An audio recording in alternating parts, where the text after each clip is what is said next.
king, walking in front, flanking them, and following them. The former Dark King's eyes closed again. His chest did not appear to rise. Neil reached out and put a hand on the injured fairy's chest. "Iriel!" "Still here."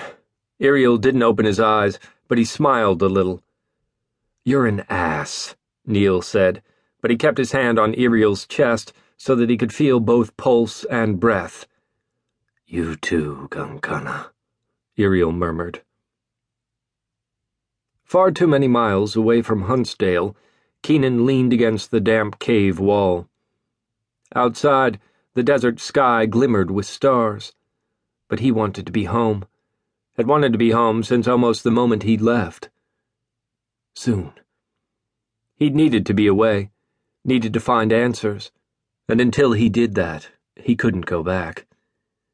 Being on his own was unheard of, but despite the challenges, he was certain he was doing the right thing.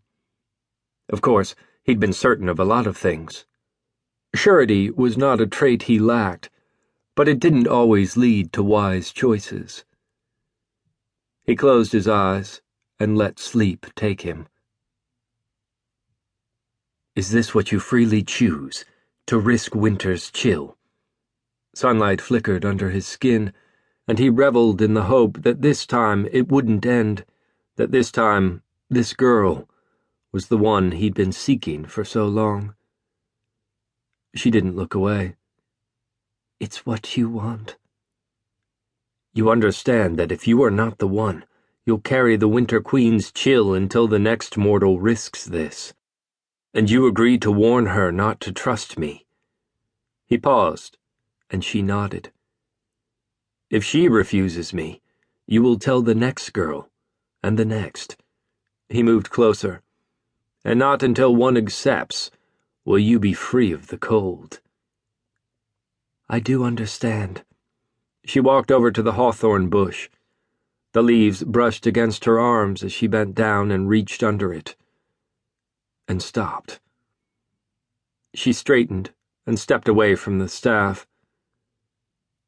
"I understand, and I want to help you. But I can't. I won't. Maybe if I loved you, I could, but I don't love you. I'm so sorry, Keenan." Vines wrapped around her body, became a part of her, and as they stretched toward him, his sunlight faded. He dropped to his knees, and was once more in front of another girl. He'd done this for centuries, asked the same words of girl after girl. He couldn't stop, not until he found her. He saw her, though, and he knew that this girl was different. "Is this what you freely choose, to risk winter's chill?" he asked her. She glared at him. "It's not what I want." "You understand that if you are not the one, you'll carry the Winter Queen's chill until the next mortal risks this. And you agree to warn her not to trust me?" He held his breath for a moment, feeling the sunlight flare in his body. "I don't love you," she said. "If she refuses me, you will tell the next girl, and the next." He moved closer. "And not until one accepts will you be free of the cold." "I do understand, but I don't want to be with you for eternity. I don't want to be your queen. I'll never love you, Keenan.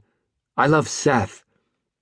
She smiled at someone who stood in the shadows, and then she walked toward the hawthorn bush, and kept walking. "No, wait!" He reached down, and his fingers wrapped around the Winter Queen's staff. The rustling of trees grew almost deafening as he ran after her. Her shadow fell on the ground in front of her as he stood behind her.